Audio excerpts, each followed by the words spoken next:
O que eu estava expressando aqui é a minha impressão de que há uma desproporção entre pessoas que arquitetaram de fato um golpe de Estado e que podem pegar aí 20, 22 anos de cadeia, e pessoas que também participaram desse golpe de Estado, mas de uma maneira muito mais subordinada, digamos assim, que foram naqueles atos de 8 de janeiro.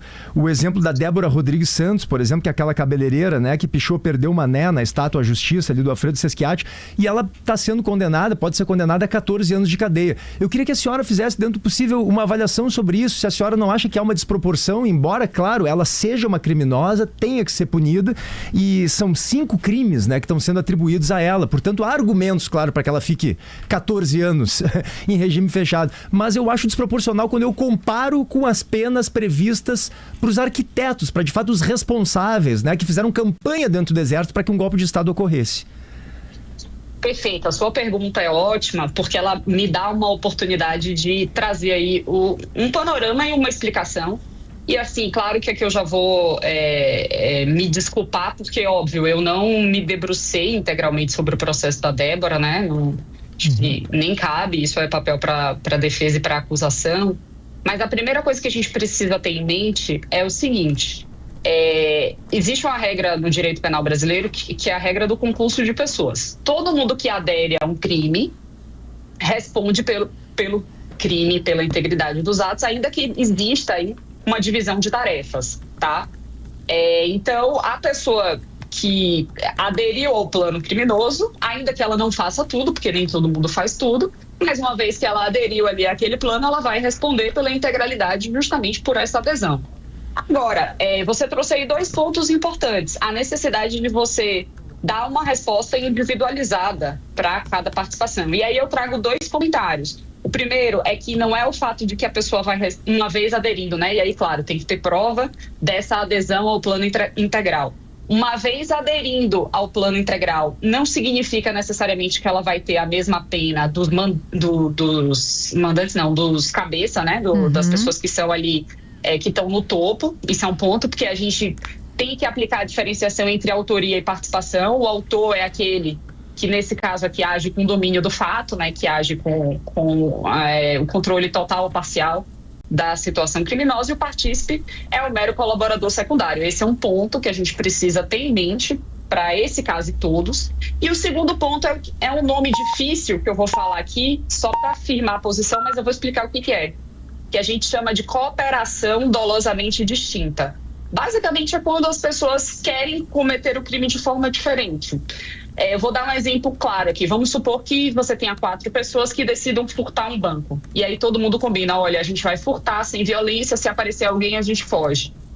No dia programado, uma das pessoas leva uma arma e aparece um segurança. E aí essa pessoa resolve não seguir, né, o plano combinado com todo mundo, e ela atira no segurança. Aí a pergunta que fica os outros 3 respondem pelo latrocínio ou só quem atirou?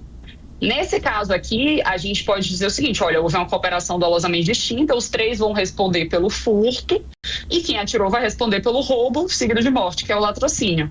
Claro que existe aí uma baliza intermediária, que seria: se o resultado é previsível, a gente tem um pouquinho de aumento de pena para os outros 3.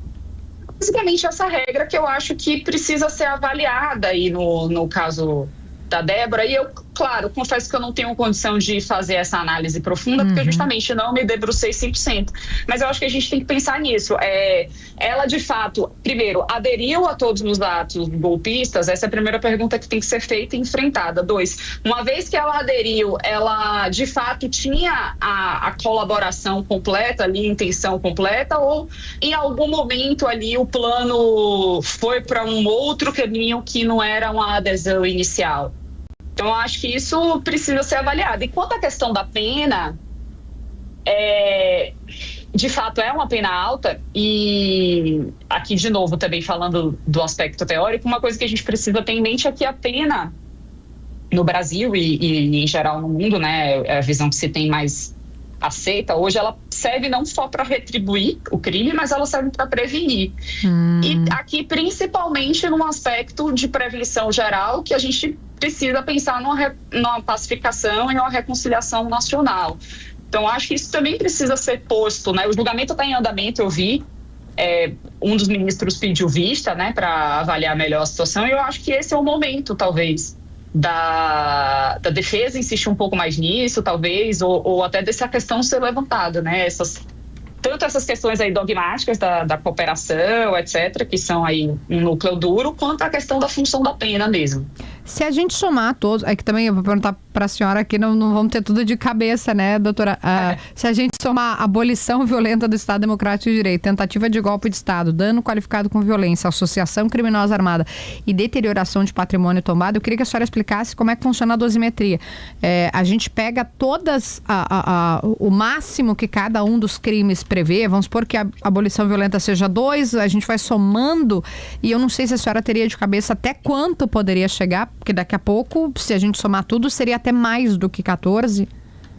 É uma excelente pergunta. Eu não tenho esses números agora de cabeça, mas basicamente, aí tem que ver também como que foi a denúncia. Se foi a gente tem algumas formas de aplicar a pena. A gente tem uma forma que é o somatório das penas. Então, o que acontece? Eu aplico a pena 1 a 1, cada crime aplicado num tempo, né? De uma vez específica, e depois eu somo tudo, que é o que a gente chama de concurso material.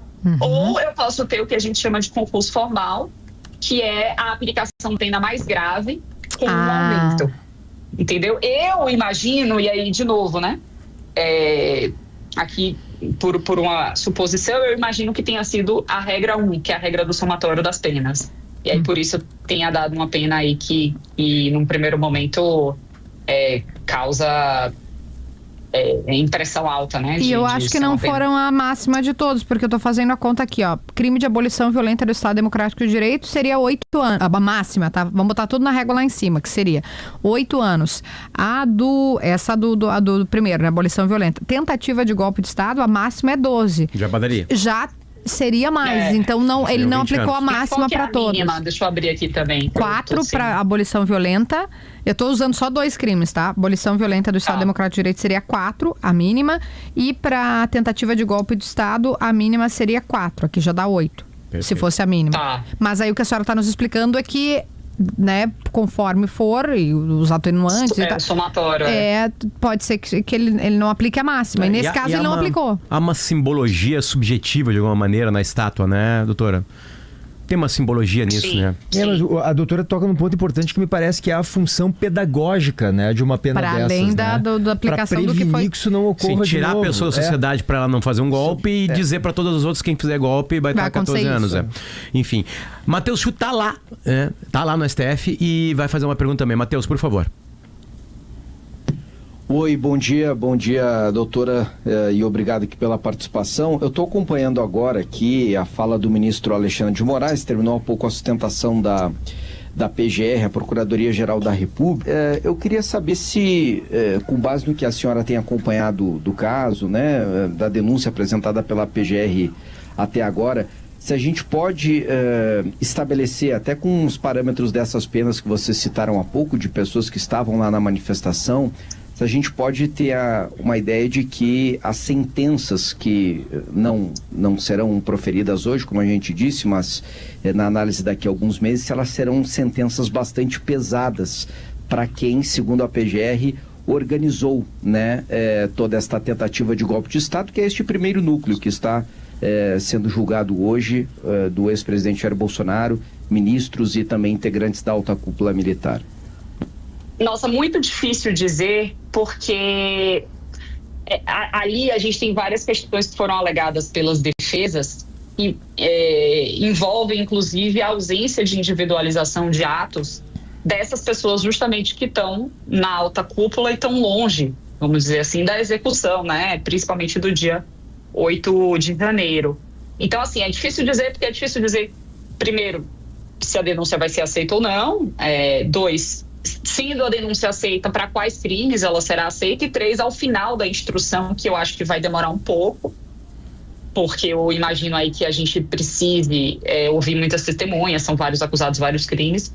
Ao final da instrução, quais crimes essas pessoas vão ser condenadas. Então, é muito difícil fazer esse exercício aqui de futurologia.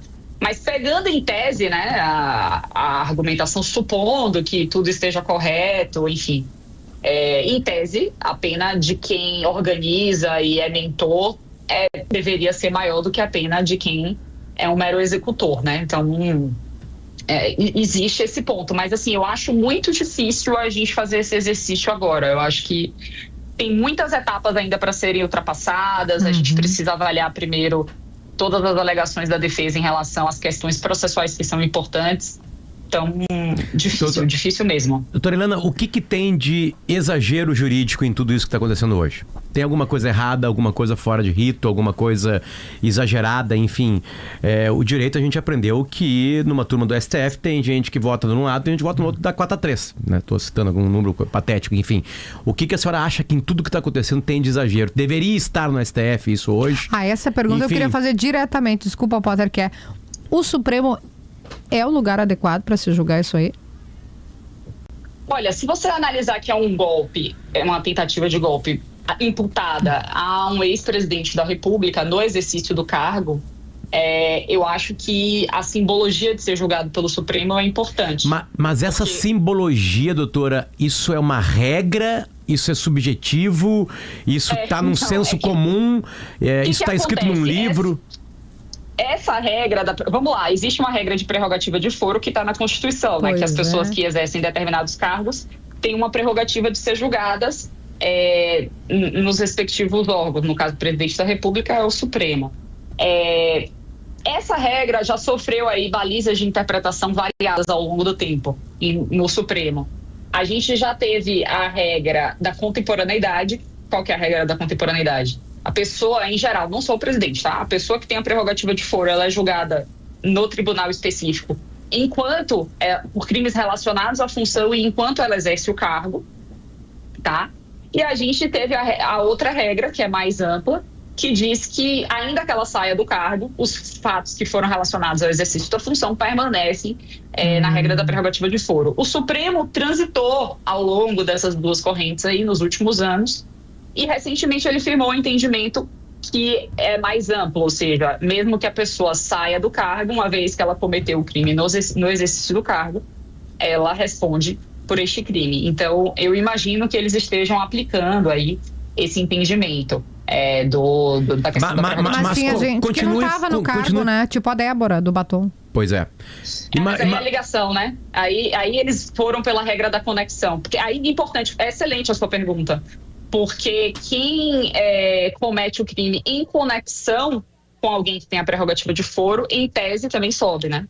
Essa que é o ponto. Mas a senhora estava começando a falar sobre que foi um golpe de Estado, né? E aí eu interrompi. Enfim, né? Então continue, por favor, a linha de raciocínio. Tem que estar no Supremo por ser um golpe de Estado.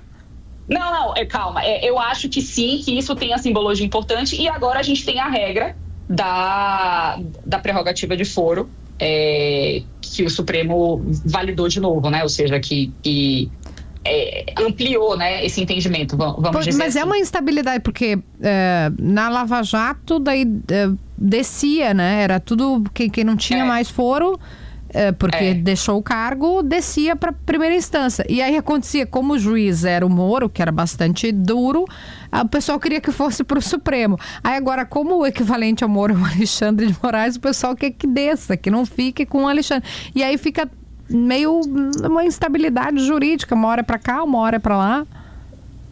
A ideia é que, de fato, os precedentes até podem ser alterados, né? Não há impedimento para isso, até porque o direito não pode ficar imutável, mas a ideia é que a gente tenha critérios e argumentos específicos que demonstrem aí uma mudança na situação jurídica ou uma mudança na situação fática mesmo, na conjuntura social e econômica, que determinem esse novo entendimento, né?